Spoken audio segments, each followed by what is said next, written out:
तो बाबा सिद्दीकी के कत्ल से जुड़ी एक और अहम जानकारी आपको बता दें कि लॉरेंस गैंग ने कत्ल की जिम्मेदारी ले ली है। सोशल मीडिया पोस्ट के जरिए दावा किया। पोस्ट में सलमान खान का जिक्र भी किया गया है। मुंबई पुलिस इस पोस्ट की जांच कर रही है।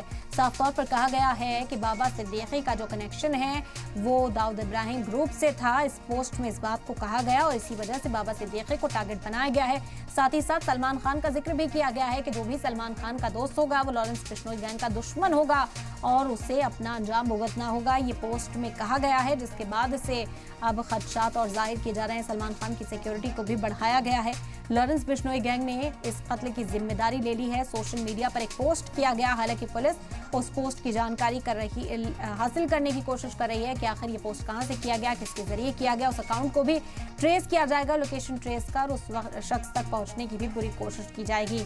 बाबा सिद्दीकी के कत्ल के बाद से इस वक्त खलबली मची हुई है और कहीं ना कहीं जो मास्टरमाइंड है उस तक पहुंचने की जो कोशिश है वो तेज हो चुकी है। दूसरी तरफ सलमान खान की सिक्योरिटी में भी इजाफा किया गया है क्योंकि लॉरेंस बिश्नोई गैंग साफ तौर पर सलमान खान को भी धमकी दे चुका है और अब कहा जा रहा है कि बाबा सिद्दीकी के कत्ल के पीछे भी उसका हाथ है क्योंकि सोशल मीडिया पोस्ट इस तरह का देखने को मिला है। मुंबई पुलिस इस पोस्ट की भी इस वक्त जांच कर रही है। लॉरेंस बिश्नोई यूं तो जेल में है लेकिन उसके बावजूद भी इस तरह के जो मंसूबे वो कामयाब करता है, आखिर वो किस तरह अमल में लाए जा रहे हैं, कैसे उन्हें अंजाम दिया जा रहा है, ये पूरा नेटवर्क जो है इसका भांडाफोड़ करने के लिए इस वक्त 3 रियासतों की पुलिस जुटी हुई है।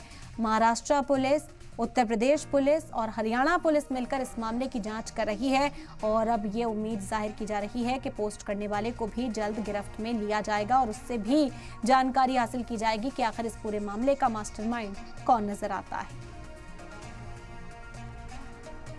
तो यह हम जानकारी इस मामले से जुड़ी हुई आप तक पहुंचा रहे हैं। सोशल मीडिया पोस्ट के जरिए ये दावा किया गया है कि लॉरेंस बिश्नोई गैंग ने ही इस कत्ल को अंजाम दिया।